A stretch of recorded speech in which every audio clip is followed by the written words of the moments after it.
Good morning, শুভ সকাল বন্ধুরা। সবাই কেমন আছো? আমি ভালো আছি। আমি প্রকৃতি নিনাজ আরেকটি ব্লগে তোমাদের স্বাগত।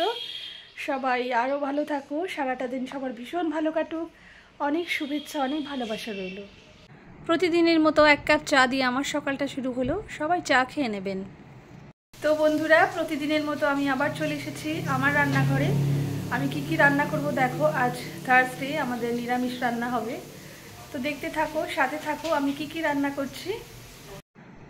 চাউমিন দিয়ে আজকের ব্রেকফাস্টটা শুরু হলো। আর এই যে আমার বঙ্কু চলে এসছে খাবার খেতে, ওকে একটু রুটি দিলাম, রাতের রুটি ছিল। তারপরে আমার ঝিলমিলও চলে এসছে, ওদেরকেও খেতে দেবো। দেখুন ওই ছাদটার ওপরে ঝিলমিল এসছে, ওদেরকেও রুটি দিলাম আজকে। এই যে গাছ থেকে আজকে কাঁঠাল কাটা হচ্ছে, আজকে ইঁচড় রান্না হবে। আজকে বাজারে যেতে পারিনি, বাজারে নিরামিষই রান্না করব। ভেন্ডির তরকারি হচ্ছে, ইঁচড়টাকে ভাজা হচ্ছে।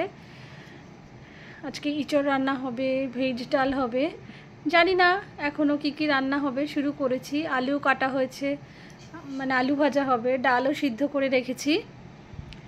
এই যে ইঁচড়ের আলুটা কষিয়ে নিচ্ছি, রান্না করব। ভেজ ডালের জন্য সবজিটাকে একটু ফ্রাই করে নেব।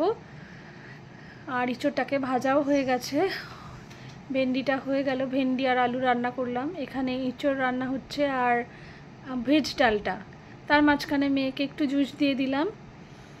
আর এখন আলু ভাজা চলছে, বিয়ে বাড়ির মতো করে ঝরঝরে আলু ফ্রাই খাবে আমার মেয়েরা ডালের সাথে।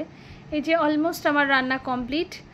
এবার আলুটাকে একটু ডেকোরেট করব, তাহলেই মোটামুটি আজকের লাঞ্চ কমপ্লিট হয়ে গেল আমার। এদিকে ঘরে আমার মেয়ে তোলপাড় করে ফেলেছে, সে বেড়াতে যাবে বলে তার এখনই প্যাকিং শুরু হয়ে গেছে।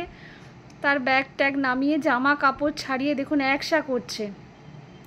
আমি বিছানা থেকে সেগুলো একটু নামিয়ে দিলাম। বিকেলবেলা একটু ছাদে গেছি, আমার হাজব্যান্ড গাছে জল দিচ্ছিল, আমি দিতে পারি না নিচু হয়ে, ও গাছে জল দিল। এই যে দেখুন আমাদের সবেদা গাছে প্রচুর ফল এসছে, এখানে সব গাছগুলোতে নতুন নতুন কুড়ি এসছে, ফল এসছে।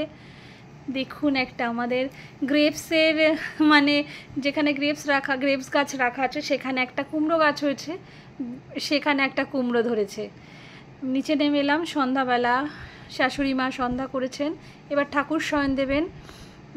আমি দূর থেকে দেখিয়েছি, আপনাদের কাছ থেকে দেখানো হয়নি, কারণ সব সময় আমার শাশুড়ি মা মানে ঠাকুর ঘরে আমাদেরকে অ্যালাউ করেন না, দূর থেকেই ছবি তুলতে হয়। আজকে ঢুকতে দিয়েছে। এই যে আজকে দেখুন রাধা গোবিন্দকে শয়ন দিচ্ছে মা, মানে আসনেই থাকেন ওনারা, আসন থেকে নামিয়ে প্রতিদিন খাটে শোয়ানো হয় রাত্রেবেলা। তো মা আজকে একটু সকাল সকালে শুইয়ে দিচ্ছেন রাধা গোবিন্দকে। এবার রাতের রান্নাও আছে, আজকে রুটি করতে হবে।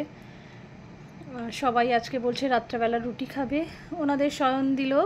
এবার মশারি টানিয়ে দেবেন মা, দিয়ে আমরা ঘরে যাব। ঘরে মেয়ের কিছু জামা কাপড় গোছানোর আছে, সেগুলো গুছিয়ে দিয়ে তারপরে যাব রুটি করতে। আমি আর যে একসাথেই যাব, আমিও একা করতে পারি না। ও রুটিটা বেলে দিচ্ছে, আমি একটু সেঁকে নেব। আর রুটির সাথে একটা সবজি আছে পাঁচমিশালি, একটু ডিমের তরকারি আছে, আর একটু সুজি করা হবে। সব দেখিয়ে পারলাম না, অনেকটা রাত হয়ে গেছে। সবার নিশ্চয়ই ডিনার হয়ে গেছে, এখন অনেক রাত, 10:30 পৌনে 11টা বাজে। শ্বশুর শাশুড়িকে আগেই খেতে দিয়েছি, এখন আমরা খাবো। সবাই খেয়ে নেবেন, ভালো থাকবেন, সুস্থ থাকবেন। সকলের সুস্থতা কামনা করে আজকে ভিডিওটা এখানে শেষ করছি। ভালো লাগলে পাশে থাকবেন, লাইক কমেন্ট শেয়ার করবেন। শুভরাত্রি।